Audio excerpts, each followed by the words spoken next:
रहूंगी, मैंने मुंडे को पूरा टकली होकर रहूंगी। निशा भगत का ही सरकार है भारत सरकार। बाल मेरा शरीर से बड़ा मेरा आत्मा, जो कि मेरी जल जंगल जमीन, जो हमारी संस्कृति हमारी परंपरा है, वो उससे बड़ा हमारा ये शरीर और हमारा बाल और हमारी खूबसूरती नहीं है।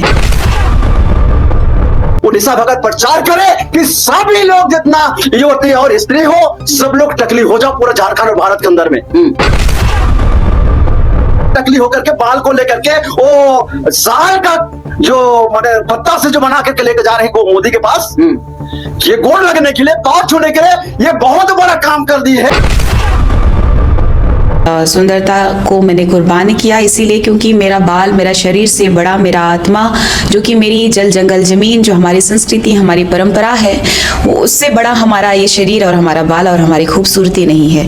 इसीलिए हम अपने संस्कृति सभ्यता को बचाने के लिए एक नया आह्वान किए हैं, एक नया उलगुलान किए हैं लिस्टिंग का। और ये मुद्दा कहां से आया? ये मुद्दा इसलिए मैं बताना चाहता हूं कि मई महीना में उनका पिताजी हाथू भगत और ये निशा भगत और जो साथ में थे और रघुवर दास जो पूर्व मुख्यमंत्री भाजपा का था, उसको बुला करके उसी ने टिप्स दिया कि लिस्टिंग का मांग करो झारखंड के अंदर में, हम मैं सपोर्ट करूंगा, बाउंसर दूंगा। बाउंसर दिया था उनको आगे पीछे दौड़ने के, जिसके लिए उनके साथ पूरा power BJP Bharatiya Janata party का रघुवर दास और उसको ही खड़ा किए हैं। इसलिए क्रिश्चियन जो ईसाई धर्म के लोग जितने भाई बहन लोग आप सारे लोग जानिए, मैं कह रहा हूं उसको, क्योंकि सच्चाई को पूरा जानकारी होना चल रही है। और उसने ठान लिया है, और उसने ठान लिया है निशा भगत ने कि जब तक डिलिस्टिंग मैं नहीं कराऊंगी, डिलिस्टिंग नहीं कराऊंगी पूरा भारत सरकार में, तब तक मैं टकली होकर रहूंगी, मैंने मुंडे को पूरा टकली होकर रहूंगी। निशा भगत का ही सरकार है भारत सरकार,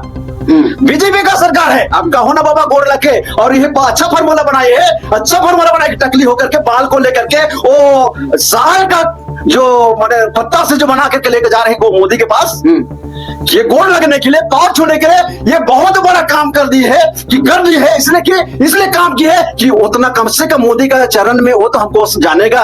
अभी तक मोदी के पास बड़े बड़े लोग मिल नहीं पाए हैं, बड़ा बड़ा नेता मंत्री नहीं मिल पाए हैं आसपास, लेकिन ये एकदम एक साल का ये जो लड़ाई जो लड़ रही है उसके हिसाब से क्या करे कि हम उसका मोदी तो हमको पहचान दे रहा है ना। अरे मोदी आप ही का है, अमित शाह भी का है, अभी का सरकार है केंद्र में, कहो ना बाबा जाके किसको जल्दी इनको डिलिस्टिंग कर दीजिए। अच्छा रहेगा। इरादा सिर्फ और सिर्फ की है कि आदिवासी जो सरना का आदिवासी 32 था, अभी 42 हो गए। हमारा जयराम माता जेकेएम का जो बोला ना रिसर्च करके, है ना, अभी 42 आदिवासी बने हो चुके शेड्यूल ट्राइब के अंदर, है ना। वो लोग को क्या माइंड को डाइवर्ट करेंगे, आदिवासी और ईसाई माने सरना ये लोग अलग हो जाएंगे ना, तो हम लोग 2029 में सत्ता में आएंगे। सिर्फ यही खेला करने के लिए रघुवर दास इनको आगे बढ़ाया है। अच्छा, और इसीलिए सिर्फ और सिर्फ जेलकेम ना आए, जेलकेम हम लोग का धजिया उड़ा दिया। कौन समय में 24 में हुआ था ना, हाँ 24 में है ना, जेलकेम के चलते हम लोग हारे हैं, ये बीजेपी स्वीकार कर लिया।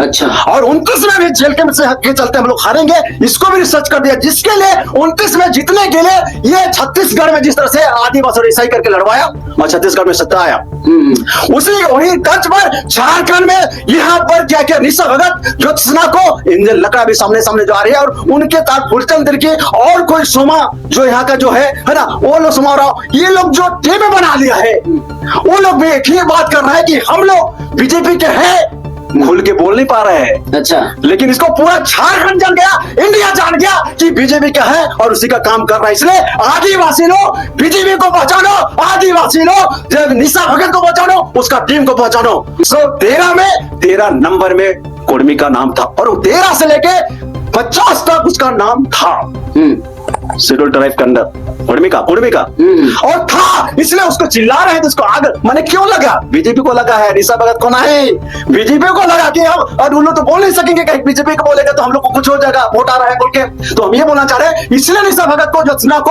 और फुलचंद तिर्की वगैरह को ये लोग को रखा, ताकि इसलिए रखा कि ये लोग बोलेंगे तो हम लोग बचेंगे, हम लोग को कोई नहीं जानेगा, जैसा बीजेपी अपने आप को खेला। निशा भगत इस समय अभी टकली हो गई है, पूरा दुनिया देख रहा है, पूरा देख रहा है, मतलब त्यागी की है। स्त्रियों का बाल ही सबसे सुंदर होता है, उसको त्याग करना। तो अगर रूढ़िवादी प्रथा सिखाता है टकली होना ही, अगर रूढ़िवादी प्रथा है, तो हम कहना चाहते हैं वो निशा भगत प्रचार करे कि सभी लोग जितना युवती और स्त्री हो सब लोग टकली हो जाओ पूरा झारखंड और भारत के अंदर में।